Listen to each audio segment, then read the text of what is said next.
Assalamualaikum warahmatullahi wabarakatuh. Kami dari kelompok 4 akuntansi keuangan akan mempresentasikan mengenai laporan posisi keuangan. Anggota kelompoknya yaitu pertama Hasna Latifunisa, kedua Sri Utami, ketiga Anissa Aprilia.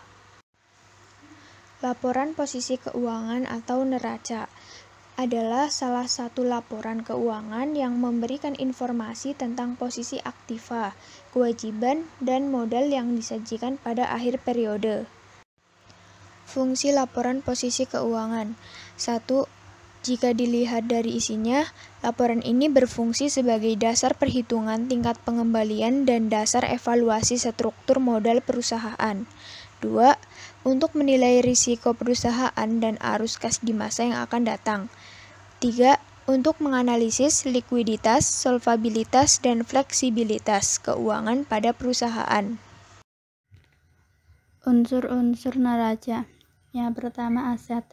Aset merupakan sumber daya yang dikuasai entitas yang diharapkan memberikan manfaat di masa depan bagi entitas.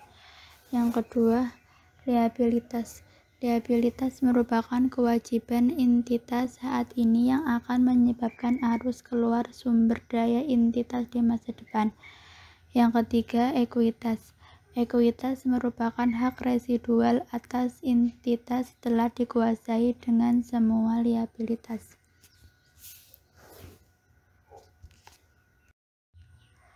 Batasan laporan posisi keuangan. Yang pertama, sebagian besar aset dan liabilitas dilaporkan sebesar biaya historis. Akibatnya, informasi yang diberikan dalam laporan posisi keuangan sering dikritik karena tidak melaporkan nilai wajar yang lebih relevan.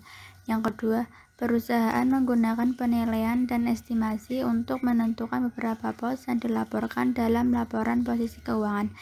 Yang ketiga, laporan posisi keuangan menghasilkan beberapa pos yang memiliki nilai keuangan, tetapi perusahaan tidak dapat mencatat secara objektif. Klasifikasi laporan posisi keuangan. 1. Aktiva lancar. Aktiva lancar adalah harta yang secara normal bisa dikonversikan atau diubah menjadi kas dalam jangka waktu maksimal 1 tahun atau dalam siklus kegiatan perusahaan yang normal. Kedua, aktiva tetap. Aktiva tetap adalah harta yang dipakai dalam suatu perusahaan dan memiliki fungsi yang melebihi satu masa pembukuan atau melebihi 1 tahun, digunakan untuk kegiatan operasional perusahaan, bukan untuk dijual, dan memiliki nilai material tinggi. Yang ketiga, aktiva lain-lain. Aktiva lain-lain adalah aktiva yang tidak termasuk ke dalam kategori aktiva lancar ataupun aktiva tetap. Contohnya adalah mesin yang sudah tidak digunakan dalam kegiatan operasi perusahaan. Yang keempat adalah kewajiban lancar. Hutang lancar atau hutang jangka pendek adalah kewajiban yang diharapkan bisa dilunasi dalam siklus operasional normal atau maksimal 1 tahun. Yang kelima adalah kewajiban jangka panjang. Kewajiban jangka panjang adalah hutang yang jatuh temponya atau pelunasan dalam jangka waktu lebih dari 1 tahun. Yang keenam adalah modal atau equity. Contoh laporan posisi keuangan. Kita bisa lihat tabel di bawah ini. Bentuk perkiraan ini menyajikan berbagai unsur laporan neraca dengan cara berdampingan atau bersebelahan. Sebelah kiri menyajikan pos aktiva dan sebelah kanan menyajikan kewajiban dan modal.